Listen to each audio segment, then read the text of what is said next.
nombre es Paola Barreiro, también conocida como Ecopao. Y pues yo quiero empezar esta plática, que es el ecotema número 7. 7.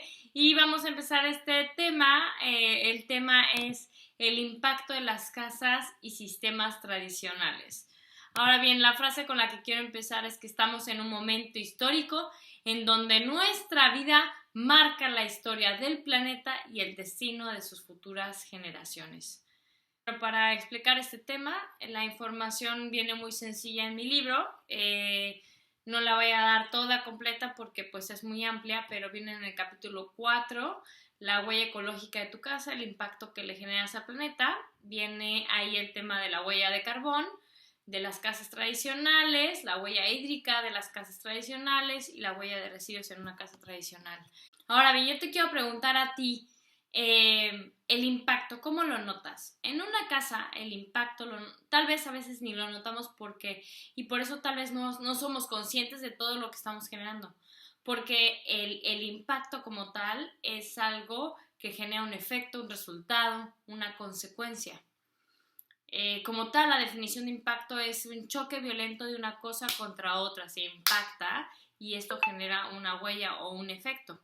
Pero el impacto de una casa, como no vemos por dónde sale la contaminación a veces, excepto por el tema de la basura en algunos casos, bueno, más bien la mayoría de los casos la gente se da cuenta porque normalmente somos las mismas personas las que nos damos cuenta de la generación de basura que tenemos.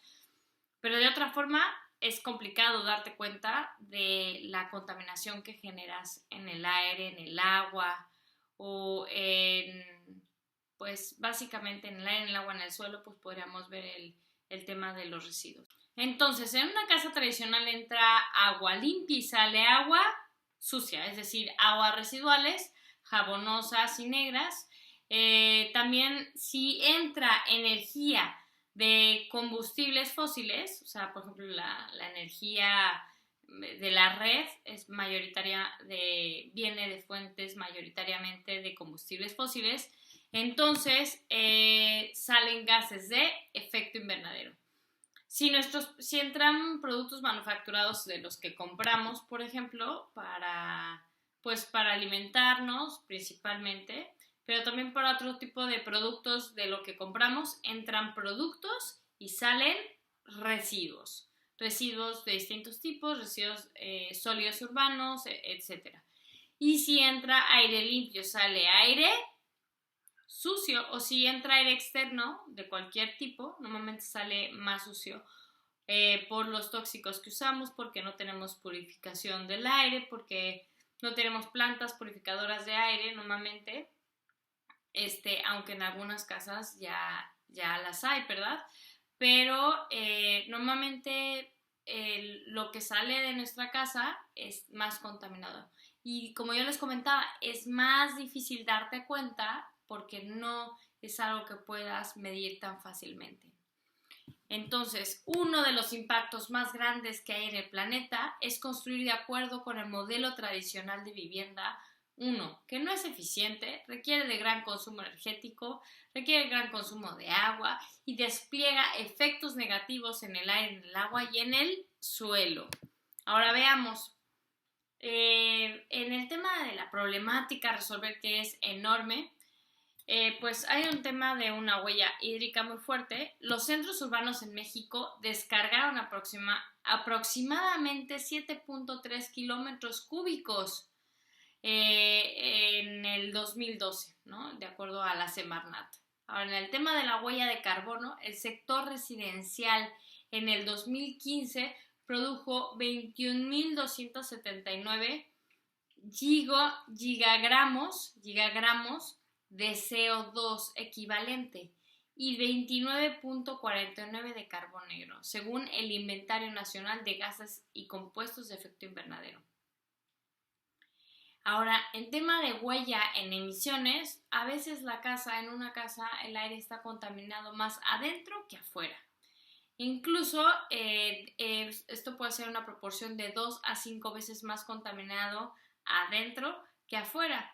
Y esto muchas veces se da por el síndrome, lo que se le llama el síndrome del edificio enfermo, o porque tenemos no tenemos buena ventilación, los aires acondicionados de los espacios en donde están, por ejemplo en Playa del Carmen o en otros lugares cálidos, mucha de la ventilación se da por medio de aires acondicionados, muchos de los cuales no han tenido mantenimiento durante años.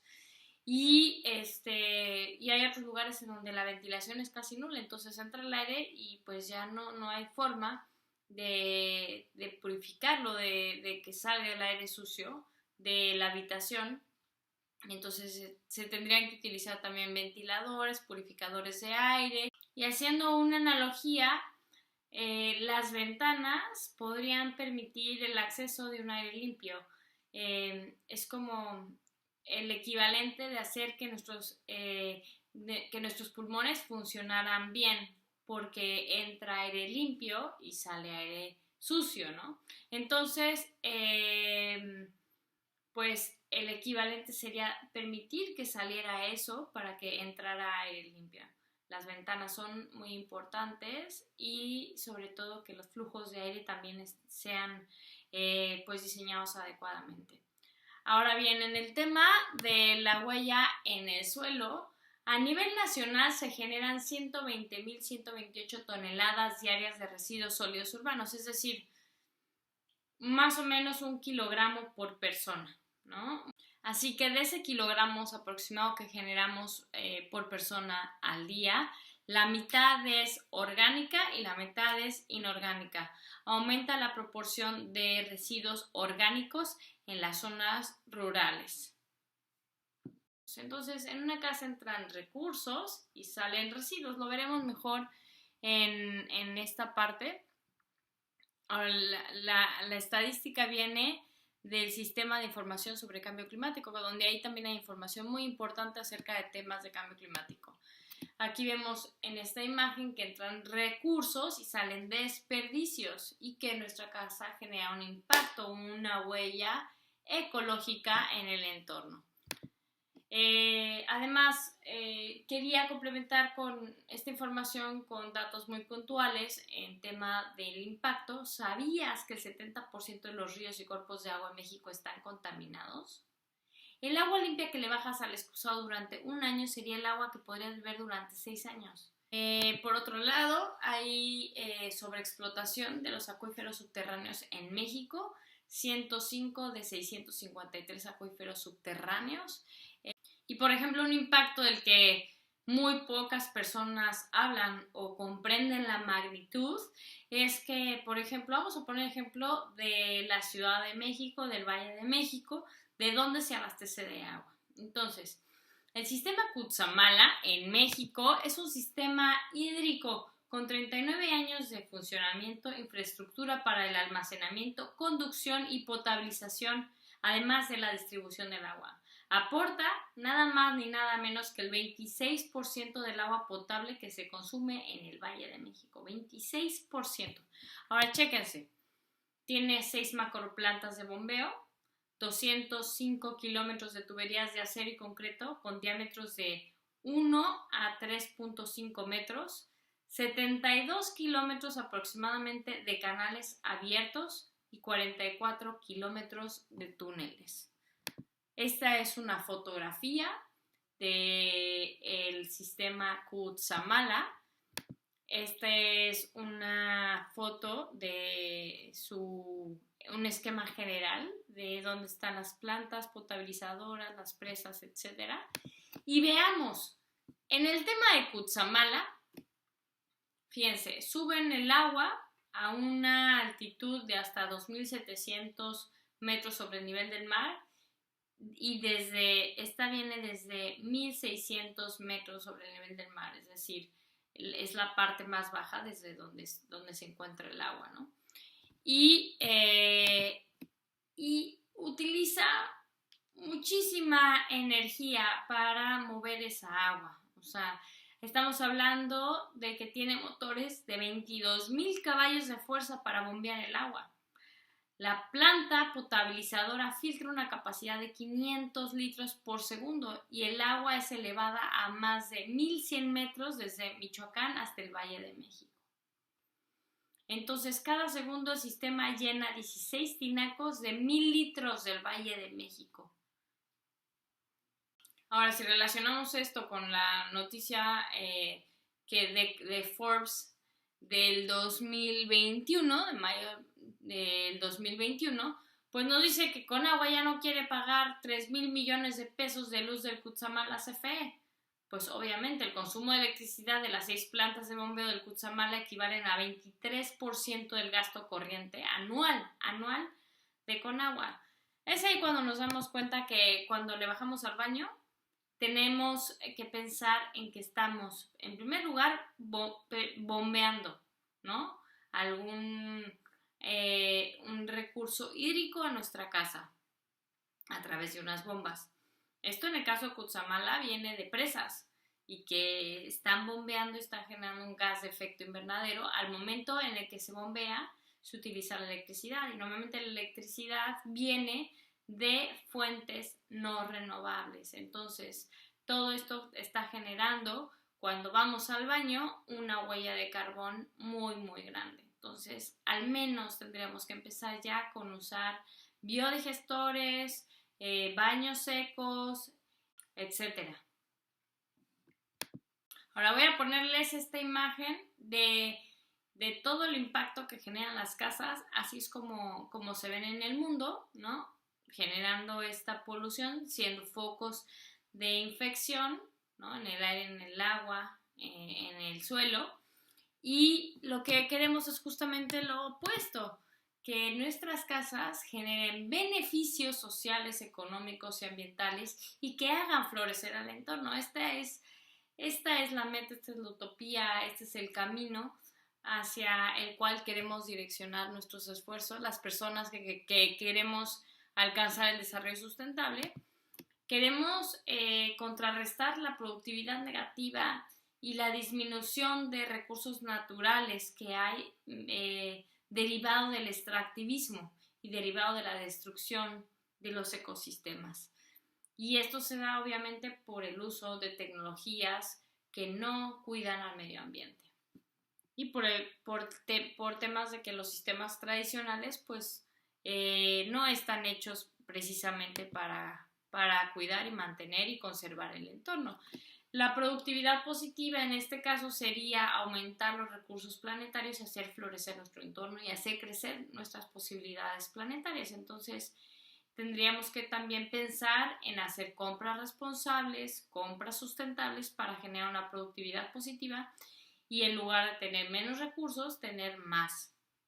Las casas permitirían de alguna manera generar beneficios ambientales en lugar de perjuicios ambientales. Si hacemos la analogía entre una casa y una célula, te darás cuenta que en una célula hay una ingesta de materia y energía, pero también hay una excreción de materia y energía que se da por medio de un metabolismo. En una casa entran recursos en forma de materia y energía y salen también materia y energía en forma de desechos, ¿no? Y la cultura del desecho pues deriva de un modelo que no está pensado para cuidar el entorno ni a la sociedad, sino para proteger un modelo económico que funciona para sí mismo, para las cosas mismas y para el beneficio propio de las personas, no para un beneficio colectivo, no para un beneficio de la biosfera. Así que lo que finalmente buscamos con las casas sustentables es cuidar los 4 elementos que cuidaban nuestros ancestros, que son los 4 rumbos, los 4 elementos, etcétera, las 4 direcciones. Es cuidar el agua, cuidar la energía, cuidar el aire y cuidar el suelo.